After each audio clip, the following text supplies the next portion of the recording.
is the best time to pull Soulstones in Raid Shadow Legends. The 2x chance of 5 and 6 star perfect souls is live in the game right now, guys. This is one of, if not the best time to pull your Soulstones, except Eternal. We're not going to do those because they don't get a boosted chance. Save those for events. But guys, let's pull the first 10, and then I'm going to go over my wish list and show you guys what I'm thinking. Click my promo link in the description box below to get legendary nuker Karato, as well as hard carry epic support Tagoar free when you register your account using these steps. Here's exactly what you need to do. Step 1, log out of Plarium Play on your PC. This link will also work on your phone, but only if Raid has never been installed on that device at any point. Step 2, click the link in the description and register your account with a brand new email. Step 3, launch Raid and complete the tutorial. Step 4, go to your inbox in-game and Karato will be waiting for you, eager to knock down enemy champions in the early game. As soon as your account hits level 15, epic support champion and reviver Tagoar will be waiting in the exact same location. These champions will turbocharge your account start in Raid, so don't delay. Click the link and register your account now. And you guys can give me your thoughts on if you like my wishlist champs, you think I should tweak it, and maybe even what your strategy is. So we're not getting any joy on gold yet. Pretty freaking terrible epic. Okay, wow, that's crazy. Wait, a 6-star? I know it's a rare, but like a 6-star, wow, I just put it on the wish list. That's awesome. Okay, so let's go real quick. I'm actually really excited about that. So I have Krisk, Rotos, and He-Man. Rotos has a 2-star. I would love to just get lucky and get a 5 or 6-star for free from the Soulstone instead of having to buy him, you know, one perfect star soul at a time in the shop. He-Man has no awakening at all for me right now, and I don't even think I've seen a 1-star for him in the shop yet. And then Krisk, I didn't want to go all nukers. I almost put Leorius here because Leorius actually has some decent utility for me at lacking a lot of PvP nukers in live arena. But I think that I want to put at least one PvE champion, and Krisk is just like kind of an insanely hard carry that really has not been power crept too bad.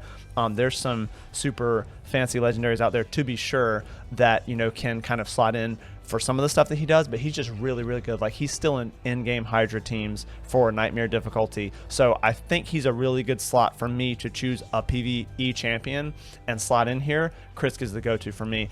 The epics are a little bit harder. I'm actually playing with the idea of having Daz Dirk be like maybe my fastest epic on the account, possibly second fastest champion on the account. I don't know if it's helpful to go into a lot of detail here on that, but that's why he's there. He's actually a pretty cool champion and fairly unique, especially among epics. Y'all know why Finax is there, or at least you probably do. Block revive on the A1, super hard hitting A1, procs 2 hits, just basically doubles its damage if the enemy's under any debuffs. And then for Godseeker, I put her here because I was like, what epic would I benefit from getting like a 4+ star soul versus just buying it up one at a time in the shop? And she's a good one because I'm using her to duo Sand Devil right now, and then I think she actually has some utility. Possibly, I've seen some stuff that she could solo with the right build. Amuse on the Lunar Archon on Centranos. I don't know why I was gapping for a second. So that's what I'm doing there. Rares I don't think matter too much. This rare is interesting for like high elf only teams, or, you know, I don't know why you would need to use rares other than a high elf only team for like Fire Knight. And then Soulbond Bowyer is just a really good rare for secret rooms and Doom Tower, now, you know, Curse City stuff where there's conditional, and, you know, she fits in whether it's rares or I don't know if it does based on rarity in Centranos actually, but it does do things like attack only or attack barbarian, you know, dwarf, whatever. Y'all probably familiar if you've done any Curse City. And then Coldheart, fairly self-explanatory. I don't have a really good soul on Coldheart, and she's such a useful rare, like probably the top rare in the game, so I have her there. That's what my wish list looks like. Let's keep pulling. Oh, we got a goal, we got a goal. Oh, I don't have Lenothril. Not too excited about a 1-star either, and I'm not gonna lie. And I mean, I'll always take a legendary if I have them on the account, but 1-star so easy to buy, and I don't think he's a legendary that he doesn't get like a ton of value from a soul, right? Like every legendary gets the, well, every champion that has an awakening gets base stats added, so that's good, but I just don't feel like he would have any place in my account where I'd be like, whoa, getting a soul for him is like a big deal. You know, it's not going to have a ton of impact. And that's based on the hypothetical that I even have him, which I don't. 2-star Doom Priest feels like I already have a better one for her, maybe. I'm not sure. Collect these. Awesome, awesome. And actually, oh, wasn't paying attention that it was exactly even divisible by 10 number of those. So let's do, I am going to do the Immortals. I think I'm going to do all of them, but I'm not going to do the Eternal. I mentioned that at the beginning because these are not boosted during a 2x. Make sure you know that. And these are the ones that are super, super valuable for like Soulstone summoning chase events, or things like the Decks of Fate that are based on, you know, one of the things that you get points to flip the cards being summoning Soulstones. So since they're always just going to be 5 and 6 star and it's minimum epic, these are good ones to just hold on to and just stockpile over time and get as many as you possibly can, and then choose where you want to use them as currency in an event. So let's go ahead and do, I guess we do 10. Do we do 10 at a time? I'll do 10 at a time. It'll be a little bit quicker, but it is what it is. See if we get anything good here. All right, have scan post, please, come on. Y'all, that's huge. 3 stars straight up just for pulling stuff, and Magnar too. Oh wow, we're getting a lot of high stars. And a 3-star cold heart, pretty sure I have 3-star beat. We know I have 4-star beat because I just pulled a 6-star, but to be quite frank with you, she might be one that I hold on to hers because she's so useful that I'm not pressed to build a second one of her, but especially as the account progresses and I start focusing more on like the end of Centranos and stuff like that, having 2 of her, especially maybe either both in a stun set or one in a stun set, provoke set, something like that is awesome. I am so excited about He-Man, y'all. That is huge. He's about to get, like, the 1st star is HP, and he has some HP multipliers in this kit. Y'all probably know that. And the 2nd star is 750 attack. He's about to get such a huge, just his build is going to improve, let alone me choosing one of the awesome blessings for PvP to actually take on him. That's awesome. That's so big. 2 more. Plus I was at 9 of 10, so I think I'm going to get... okay. I have Septimus. Now, Septimus is kind of an OG champion with a single target enemy max HP, but I'm not... I mean, I'll never be mad about a legendary soul, especially if it's a legendary that I have. I don't use Septimus right now, but again, he's a useful legendary that could for sure slot into things like, you know, Banner Lords only, Dragon Tournament, something like that. That's cool. Let's see if we get a legendary on the last one. Come on now. No, a rare. And not a good rare. That's all right. Blood Painter. Okay. That's so sick. I'm so excited about that. Let's go awaken He-Man right now. Oh my gosh. I've got to think about what blessing I want to take on him, but that is huge. Well, let me know what you think about my wish list. I'm pumped because even if I, you know, maybe... I don't know. He-Man was a really good choice on the wish list. I can stand by that. The whole thing about taking 2 PvP nukers and then taking 1 PvE, let me know what your thoughts are on that. But I'm so happy that I put He-Man on the list today and immediately got a 3-star for him. That is huge. So if we just pop over here to the champion locker real quick, then I can go to this tab, obviously where the blessings are, and we can I can take this opportunity to chat about what I'm thinking with He-Man. Now, a lot of people like to take Intimidating Presence because the stats are all the same on all of the blessings now. I think they didn't used to be when they first released blessings, and then during my break they changed that. This is probably better because it just gives you more versatility.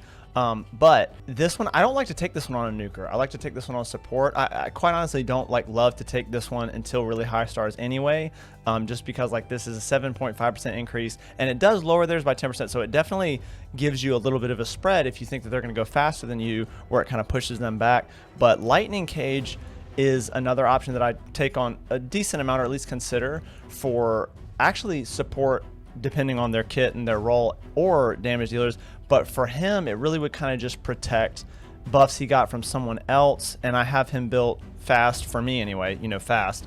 But I don't care about protecting his strengthen that he self buffs with based on his passive. So I feel like that this one is probably not it for me. If you go to dark, these I feel like are a lot more, I'm actually toying with the idea of putting this one on Rotos. I think I mentioned that earlier in the video, but this one, again, it's like, I don't know if that's the best value for him, because basically what this one does is it gives you a bone armor stack, and then at 3 stars you would start with 2 bone armor stacks, and the bone armor stacks negate 20% per stack, so with 2, 40% of damage taken when he receives a hit. But I don't know, like, I don't have a problem with him since he has a little bit of HP added to his build, since he has HP multipliers. I don't have a problem with him getting knocked down too bad. I have more of a problem with him getting potentially CC'd. So I don't know about that one. Like, I think it's a decent blessing, but I just don't know if it's that good. Temporal chains, I feel like, temporal or temporal? Probably temporal chains. I don't really know why I said it like that. This one is very interesting, but this feels very much like one to take on a support, because I just think you can get more value out of a different blessing for a nuker.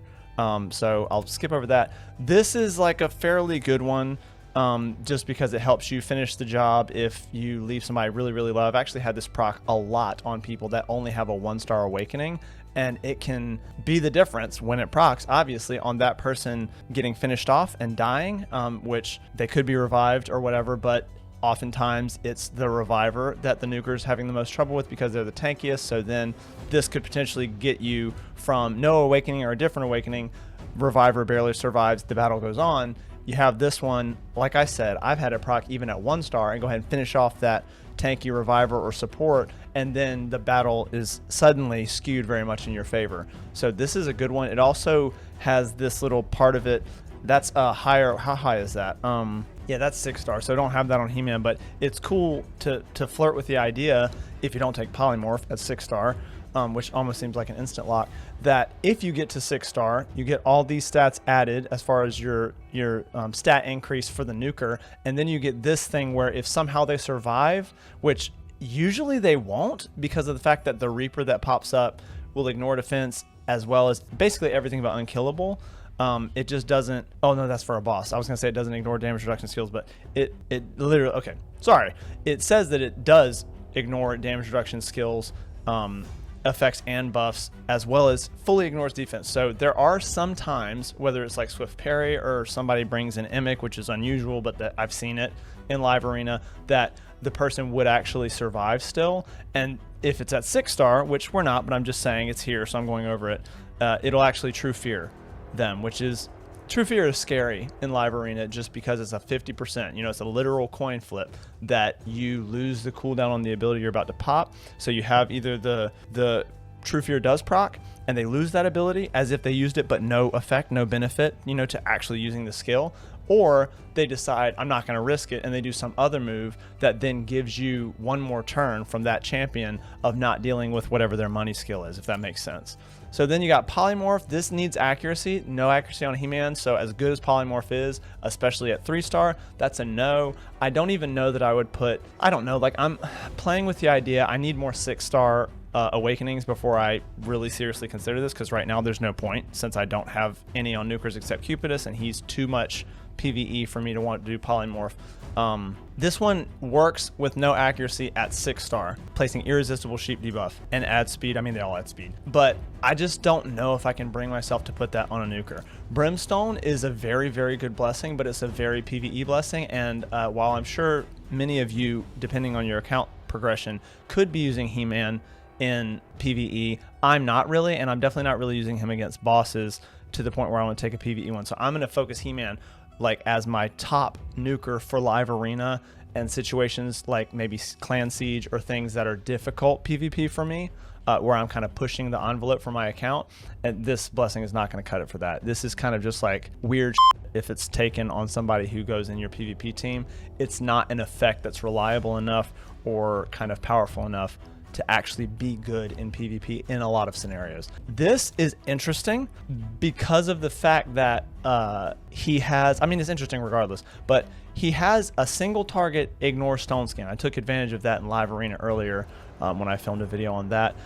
This obviously is not going to help him with the ignore stone skin skill, but it does give him something for his AoE since he can only single target stone skin ignore, if that makes sense. He can't just do an AoE, and if anybody has stone skin, it ignores it. So that's, I don't know, like if you have a champion that resists your debuff strip, not debuff strip, sorry, your buff strip, and He-Man is able to take one out, but there's maybe 2 or 3 in stone skin. That's an interesting one. To me personally, I'm almost always running in live arena against teams with stone skin with 1 or 2 buff strippers. So it feels like it might be a little bit redundant to bring this, but it's also worth mentioning that I'm actually not going against lots of stone skin right now. And oftentimes the stone skin on nukers and even some support that are built to be fast is pretty easy to strip off because they are not built with resist. So I don't know, like this is a very intriguing blessing to me, but I don't think it's the one to take for He-Man. This one, absolutely not. I mean, it seems like it's very strong, but it just does not feel like it's worth it on a nuker to me. This feels like it's worth it on somebody that you need to get back around to cleansing or reviving or support, buffing, whatever. And this actually seems like it could be kind of good to take on people in Hydra. And I actually think Nub shouted this out, sort of. It wasn't a direct shout out, but on a Krisk, because of the fact that when you don't have perfect 24/7 uptime of perfect veil, which I feel like almost no team does. Krisk has an AoE A1, so he's always hitting. Actually, Krisk has 3 AoEs. Sorry, it doesn't matter about the A1. It's just that sometimes the A1, you know, it being an AoE means that there's even more chances than champions that have a single target A1 to get true feared by hitting the Head of Torment. So Krisk doesn't have any single target, so every skill he does, he's going to be hitting the Head of Torment. So this is an interesting one for him for that, but not for He-Man for PvP. So yeah, I didn't go over Life Harvest at all.